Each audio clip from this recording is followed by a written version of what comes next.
होता की आम्ही दोघेही काँग्रेसचे आहे, मी काँग्रेसचा आहे, खासदारी काँग्रेसचे आहे, त्यामुळे काँग्रेसचे नगरसेवक आहे, सत्ता काँग्रेसची स्थापन करू त्यासाठीच हा सगळा प्रयत्न सुरू आहे.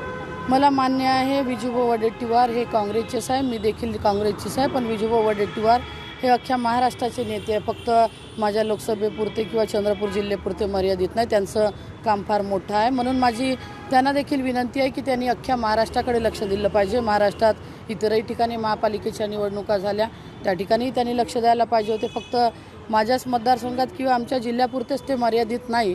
आणि माझं स्पष्ट आहे, मी स्पष्ट बोलणारी बाई आहे. मी कधी कोणाच्या मतदारसंघात ढवळाढवळ करत नाही.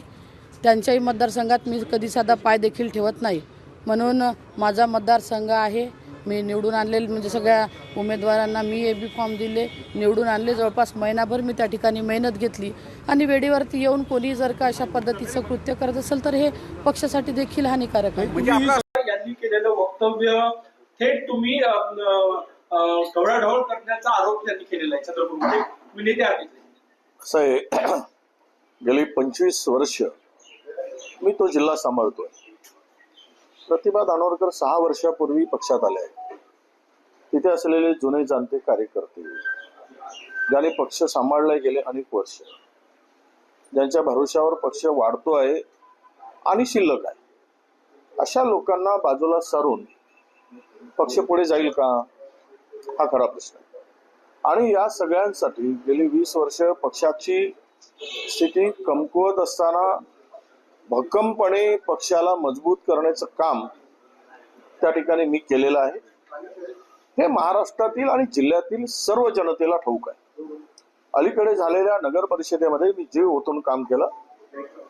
नगण्य असा सहभाग खासदारांचा त्या ठिकाणी होता. हे तिथल्या आमदार खासदारांना माहित आहे, आपल्या जनतेला माहित आहे. त्यामुळे त्यानंतर जे काही नगराध्यक्ष झाले, उपनगराध्यक्ष झाले, हे सर्व त्यावेळेस आलं तर आम्ही विचार विनिमय करून मी जरी मेहनत केली असली तरी हे केलं. याही निवडणुकीमध्ये जवळपास 55-60 जागेपर्यंत आमच्या दोघांच्या सह्यानंतरच AB फॉर्म वितरित झाला. त्यांनी सही केली, माझी सही झाली आणि प्रदेशाध्यक्षांचा आदेश होता की जिल्ह्यातील दोनही नेत्यांच्या संमतीनेच उमेदवारींचं वाटप झालं पाहिजे. आणि जवळपास 60 जागेवर दोघांनी सही करून आम्ही उमेदवार ठरवले.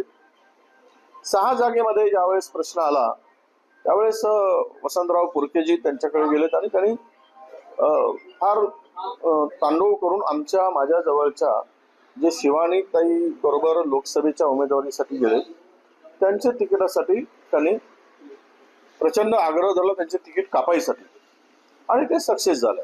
मी फार उगीच भांडण पक्षातला काहीतरी वाढवू नये म्हणून मी शांत राहिलो आणि त्यातील 2 लोक निवडून आले आणि त्यामुळेही प्रचंड नुकसान पक्षाचं त्या ठिकाणी झालं. आणि मला वाटतं की या मला वाटतं कुठलंही भांडण नाही, त्यांचा गैरसमज आहे. मी काय मेहनत घेतली आणि मी कुणाच्याही दरवाजात कुठल्याही नगरसेवकाला बोलवलं नाही, म्हणजे गेलो नाही. स्वतः होऊन ते नगरसेवक तिथे आले. आता हायकमांड येईल, त्या नगरसेवकांना प्रत्यक्ष विचारेल की कोण कोणाला. खासदार झाले म्हणजे काही जिल्ह्याचे किंवा लोकसभेचे मालक ठरत नाहीत. तेथील कार्यकर्त्यांना सांभाळणं हे नेत्यांचंही काम आहे आणि खासदारांचंही काम आहे.